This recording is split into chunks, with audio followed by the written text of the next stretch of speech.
जय श्री राधे कृष्ण साथियों, मैं वी कृष्णा ज्ञान सारा चैनल में आपका स्वागत करती हूँ। बात कर लेते हैं वैशाख पूर्णिमा की, बात कर लेते हैं 1 मई दिन शुक्रवार की, बात कर लेते हैं वो अद्भुत पूर्णिमा जो पूरे वैशाख माह की पूजा का फल आपको दिलाएगी। वो अद्भुत पूर्णिमा जो माता लक्ष्मी के प्रिय दिन शुक्रवार में है।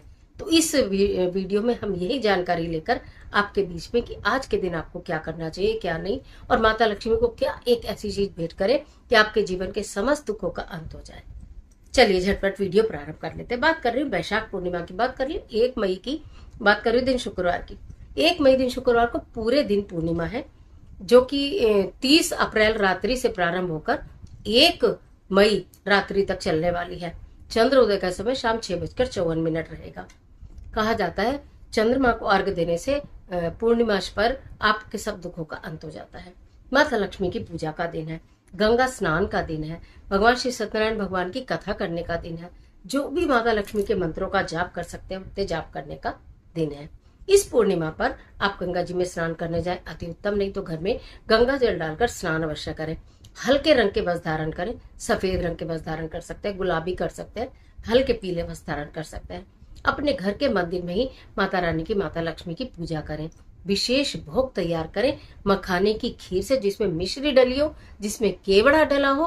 केवड़ा यानी सुगंधित पदार्थ जो हम मिठाइयों में डालते हैं, जिसके अंदर मिश्री और सुगंधित पदार्थ डला हो, मखाने की खीर का भोग लगाया जाता है। आज के दिन, पूर्णिमा के दिन, बोलते हैं यदि आप कमल का फूल माता को अर्पित कर दें तो आपकी बल्ले बल्ले हो जाती है।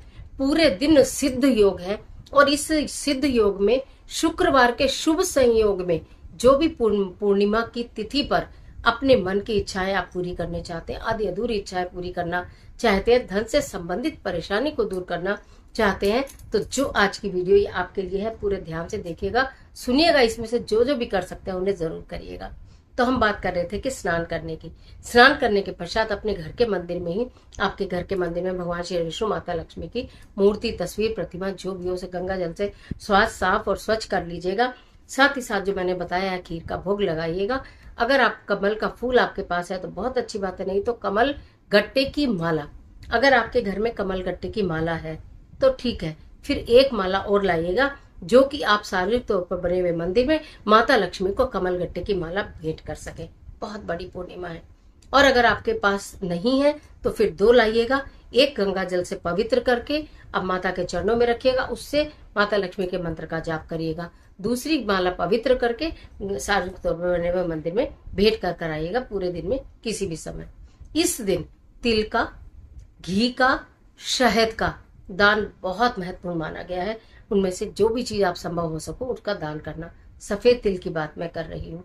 अभी आगे बताऊंगी वीडियो में कि पीपल वृक्ष के नीचे आपको चुपचाप क्या रखकर आना है इस शुभ संयोग। तो बात यहाँ पर यह हो रही थी कि आपको क्या भोग लगाना है। व्रत करते हैं तो बहुत अच्छी बात है, सात्विक रूप से रहिए, और अगर नहीं करते तो भी आप तामसिक पदार्थों को ग्रहण मत करिएगा। और आप भोजन कर सकते हैं 2 बार, अगर आप नहीं रह पा रहे, लेकिन 1 बार भोजन करें तो अति उत्तम होगा। पूर्णिमा के व्रत में भोजन में आप सीधा साधा भोजन खा सकते हैं, मतलब फलाहार की आवश्यकता नहीं होती है। आप जो भी अपने घर में आपने प्रसाद के लिए खीर बनाई है, पूरी बनाई है, पराठा बनाया है, सब्जी बनाई है जीरे की, साफ सुथरी, बिना प्याज लहसुन की, आप वो भी खा सकते हो। अब बात करते हैं कि इस दिन ऐसा हमें खास क्या करना है।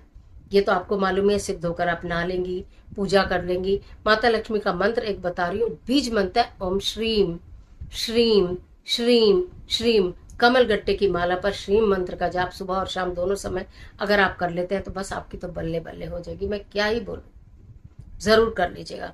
और इसके साथ साथ आपको भोग बता दिया, आपको माला बता दी, कमल का फूल मिल जाए तो जरूर चढ़ाइएगा, तो गुलाब का फूल आप अर्पित कर दीजिएगा। इसके साथ साथ आज के दिन पीपल वृक्ष का बहुत महत्व है। पीपल वृक्ष की पूजा करने का अद्भुत महत्व है। पूर्णिमा के दिन माता लक्ष्मी का वास पीपल वृक्ष में माना जाता है। आपको करना क्या है, थोड़ा सा जल लेंगे, गंगा जल लेंगे, उसमें दूध डालेंगे, पुष्प डालेंगे। एक सफेद पुष्प मिल जाए तो आपको मैं क्या ही बोलूं, उसमें मिश्री या बूरा कुछ भी सफेद पदार्थ का मीठा आप उसमें डालेंगे। इस तरह से एक जल का पात्र तैयार करेंगे। एक घी का दिया तैयार करेंगे, मिट्टी का बनाए अति उत्तम है। मिट्टी के दिए में घी रखेंगे, गोल बाती रखेंगे, ठीक है। ये आपने जल ले लिया, फिर साथ आपने दिया ले लिया। अब एक अद्भुत चीज बता रही हूँ, थोड़े से तिल लीजिएगा, सफेद तिल, उनको भून लीजिएगा, उनको पीस लीजिएगा, नहीं तो हाथ से भी ऐसे करते हैं तो वो हो जाते हैं, बहुत सॉफ्ट होते हैं। तो उसमें आप थोड़ी सी बूरा मिलाइएगा, तिल में थोड़ी सी बूरा मिला ली, उसके ऊपर थोड़ा सा केवड़ा आप छिड़क लीजिएगा, ठीक है। आप उसको लेकर जाइएगा पीपल वृक्ष के नीचे। 3 चीजें मैंने बताई हैं, तिल जिसमें कि बूरा मिला दिया आपने, साथ साथ जल, साथ साथ एक दीपक। जल चाहें तो आप सुबह भी अर्पित कर सकते हैं, नहीं तो आप शाम को भी ले जाइएगा। और शाम को दीपक और जो भोग मैंने बताया वो दीपक प्रज्वलित कर दीजिएगा। जो भोग लेकर गए हैं वो वहां पर रख दीजिएगा। हाथ जोड़कर माता लक्ष्मी का स्मरण करिएगा, भगवान श्री विष्णु का स्मरण करिएगा कि मेरे जीवन के कष्ट परेशानी दूर हो जाए, धन धान्य से घर परिपूर्ण हो जाए, सुख सुविधा आ जाए, वैभव हो जाए, यश हो जाए, बस और क्या चाहिए। ये सब करने के बाद अपने स्थान पर खड़े खड़े 11 परिक्रमा आप लगा लीजिएगा। पीपल वृक्ष कहीं भी जगह ऐसा भी होता है कि जिसकी आप परिक्रमा नहीं कर पाते हैं, अपने स्थान पर खड़े होकर भी आप परिक्रमा कर सकते हैं। तो आप परिक्रमा करके और अपने घर को लौट कर आ जाइएगा। घर में आकर चंद्र के दर्शन कीजिएगा और चंद्रमा को अर्घ दीजिएगा। पति पत्नी दोनों मिलकर भी दे सकते हैं, अकेले भी दे सकते हैं। और हाथ जोड़कर चंद्रमा से प्रार्थना कीजिएगा कि आपके ऊपर अब वो अपनी कृपा दृष्टि बना के रखें।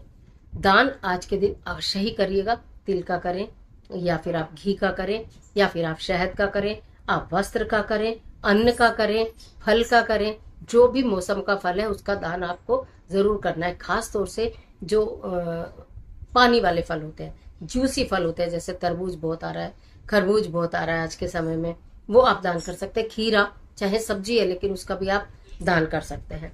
इन चीजों का दान आप कर लीजिएगा। जल का दान तो पूरे वैशाख के महीने में अगर आपने नहीं किया तो आप करिए। पूरे वैशाख माह की पूजा का फल प्राप्त करने के लिए बता रही हूँ, एक मिट्टी की मटकी लीजिएगा, उसके अंदर थोड़ा सा गंगा जल डालिएगा और जल डालिएगा, उसको ढक्कन से ढकिएगा। ढक्कन के ऊपर थोड़े से चावल रखिएगा, एक और ढक्कन रखिएगा, उस पर थोड़ी सी बूरा रखिएगा, उसको मस्तक से लगाकर और आप उसको मंदिर में दान न भी कर सके तो पीपल वृक्ष के नीचे रखकर आइएगा या किसी जरूरतमंद को दे दीजिएगा। उसके ऊपर दक्षिणा भी जरूर रखिएगा। पूरे माह की पूजा का फल प्राप्त होगा अगर वैशाख के पूरे महीने कुछ नहीं कर पाए हैं तो। ये बहुत अद्भुत दिन है। बहुत सारी चीजें बताई हैं, यूं तो छोटी छोटी चीजें हैं, आपके समझने और करने की चीजें हैं, अद्भुत परिणाम प्राप्त करने की चीजें, धन संपदा सुख समृद्धि की ये चीजें हैं। कर जरूर देखिएगा। वीडियो को संभाल कर रख लीजिएगा जिससे कोई चीज आपकी छूटे ना। जहां तक हो सके अपने फ्रेंड के साथ शेयर जरूर करिएगा, जिससे ये पूर्णिमा सबके लिए कुछ खास, कुछ अद्भुत, कुछ अनोखी बन जाए। और अगर इस तरह की रेमेडीज अच्छी लगती है वीडियो को लाइक कर देना और इस तरह की तमाम वीडियोस को देखने के लिए चैनल को सब्सक्राइब कर लेना, बेल आइकन का बटन प्रेस करना जिससे आपको नोटिफिकेशन मिले। कमेंट बॉक्स में ओम श्रीम जरूर